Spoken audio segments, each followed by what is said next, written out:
Hi everyone, this is a follow-up to the series that I put up yesterday, the 3-part series, because I was kind of in a hurry because I wanted to get some stuff up before I had to leave, and so I may have caused a little bit of confusion for people who weren't following what my brain was trying to convey. So I thought I would put a more clearer picture of what I was trying to say, because at least one person did leave a comment on my video, and thank you to Hadash Culture for putting up my video and for leaving the link.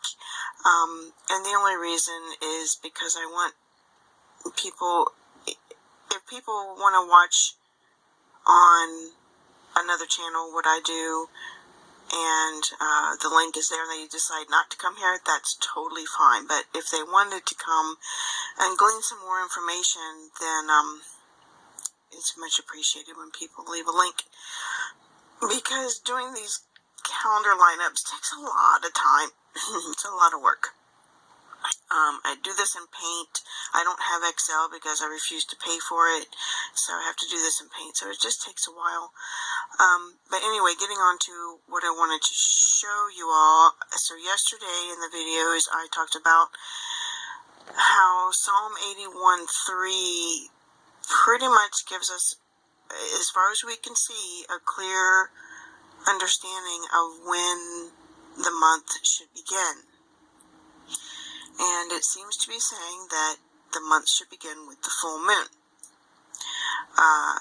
because of what it says in the middle of the verse, that the Chag feasts, which are the 3 pilgrim feasts, unleavened bread, Shavuot, and Sukkot, are to fall on a full moon, it says. However, when you go to the root meanings of full moon, it means to hide, conceal, so it's indicating the dark phase of a moon. So in other words, the enemy has switched the titles of the full moon and new moon phases to cause confusion. So that's what it appears, based on what Scripture says. So this true Tishri timeline here is based solely on what Scripture says. This is not me. This is the basic timeline that I have been putting up when I put biblical Tishri, with those 2 weeks that the feasts of dedication and the Feast of Tabernacles are mentioned in Scripture. This is it. This is what I have been moving towards, and the Lord has been inching me ever so closer, until yesterday when I finally just accepted the fact that I do believe that the month begins on a full moon on God's true Hebrew calendar. And that, like I said, is solely based on what Scripture tells us. So why it is so fascinating is because it just so happens that the 1st of October is when the full moon fell.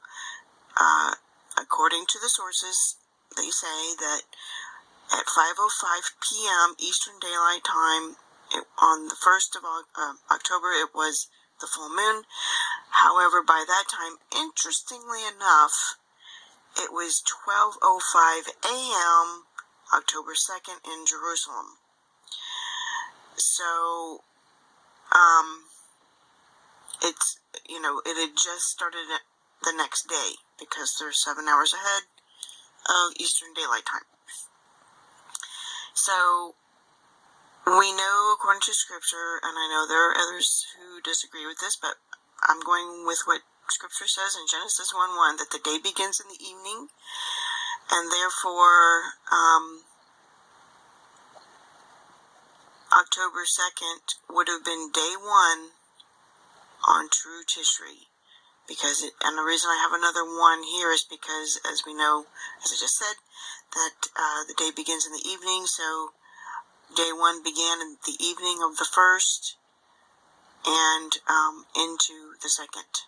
So, and that lines up with both USA and Israel, Jerusalem time. So So that's all I did, was I just lined up according to what the moon was, if we can trust it. The Lord does tell us to look to the heavens, the sun, moon, and stars, so hopefully it's accurate. And all I did was line up what the true month of Tishri should be according to the moon and what Scripture says, and just lined it up underneath the Gregorian, underneath what the Jewish month of Tishri is currently, and then I just put the Julian under there. And the person that left the comment that was confused didn't understand why I was comparing the Jewish calendar to the Julian calendar, and that's my fault. I wasn't completely clear, I suppose. I do know, I remember saying that in the past, the Julian calendar and the Jewish calendar had lined up.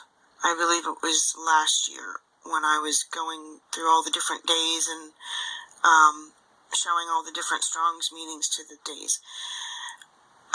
But it's, of course, as you can see here, it's not that way now. It's actually, I mean, you can't really compare, and I'm just talking numbers. I'm not talking months, because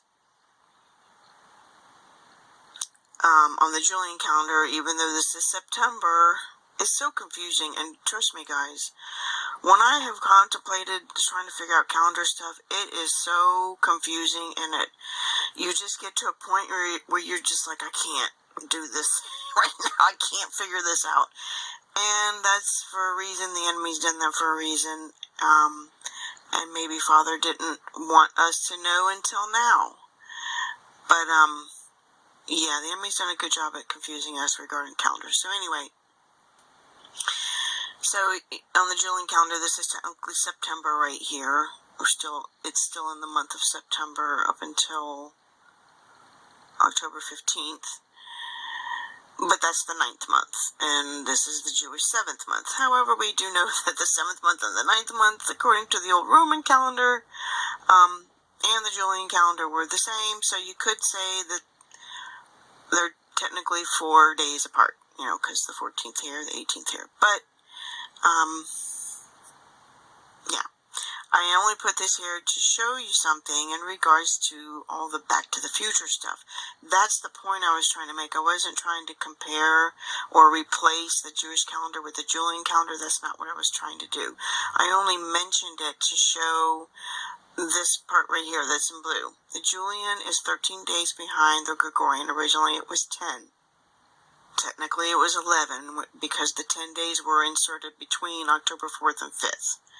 So by the time you get to the 5th, it's actually the 11th day. Now they say it's 13 days behind. And the only reason, like I said, I brought it up is to show you something interesting that ties to the Back to the Future stuff.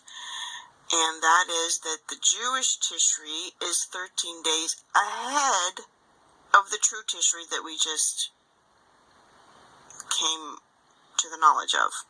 And I'm sure I know others of you have already come to that knowledge, but here on this channel, I just accepted it yesterday. So this is what I'm talking about. The Back to the Future, they go back in time and they go forward in time. So the group, according to, do you see what I'm saying? When you line up the different calendars, the 13 days behind the Gregorian is going back in time, and then the Jewish goes forward in time according to, so there's a shift of backwards, forwards. And the reason I line them all up is because the Lord wants us to see how they line up.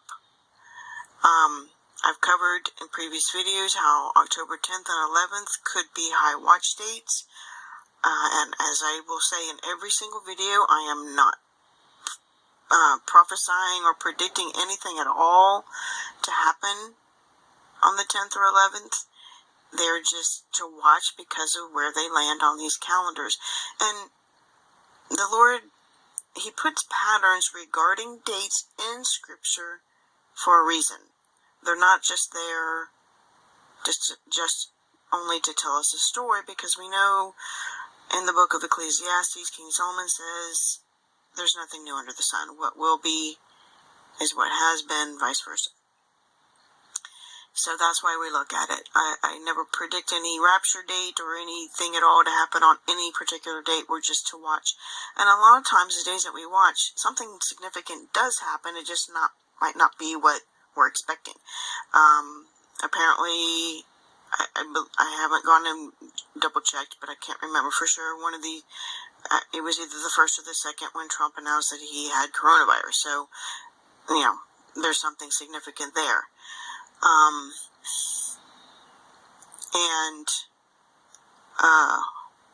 One thing I forgot to do is put the days of the week up top. I'll do that in the next video.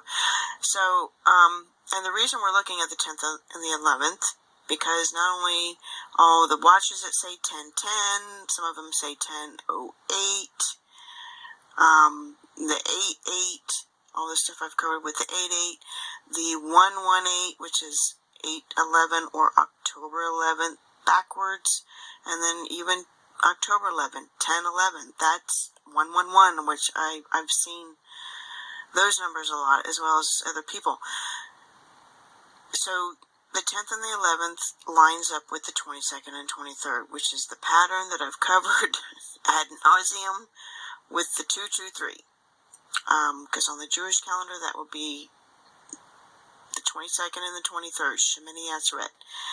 And because scripture, now technically the 22nd, Tishri 22 is Shemini Atzeret, because it's the 8th day after the 7th day of the feast. And Shemini means 8th. However, because 2 Chronicles 7:10 calls the 23rd of Tishri, it describes it the same way as this day. So in other words, scripture's kind of saying that these 2 days are one and the same, which is why I have the always show a line in between those two, because it's the 22nd, the 23rd. You combine them together, you get 222 at the front and 223 at the back. So that's the pattern. And then on the true Tishri, which we've just discovered, the 23rd on the Jewish calendar, the 11th on the Gregorian, would be Day of Atonement.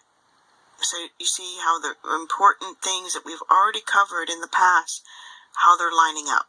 It's just amazing, and it can't be coincidence. I just don't believe that. So that puts October 16th, I'm moving on down. Basically, these two purple lines here, all this part right here is the main part that we're focusing on. October 16th just so happens to be the first day of Tabernacles, which is part of the pattern in scripture. This 8th through the 14th of Tishri is the Feast of Dedication, and the 15th through the 21st, and then these 2 days are added on to the end, are the Feast of Tabernacles. And so by the 16th of October, the dedication process will have been complete.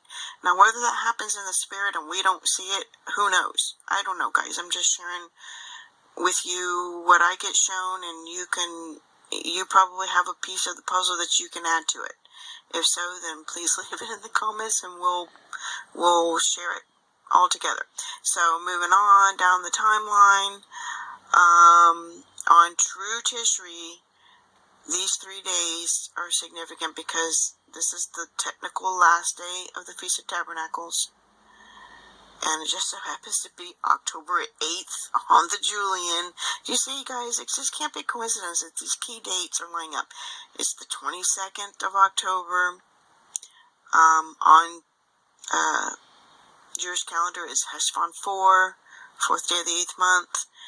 And the 22nd, 23rd, the 223 time frame, once again, the 23rd falls on 10:10.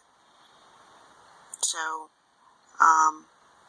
this is the time frame we're looking at. I'm going to come back because I want to share just a few more things. Hopefully I can do this in just 2 parts today.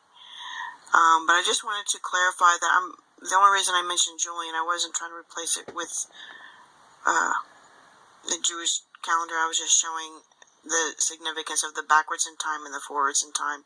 And yes, I got to tell you all something else about the Back to the Future that just happened yesterday. I'm sure you all know what I'm talking about. So I'll see you in part 2. Shalom.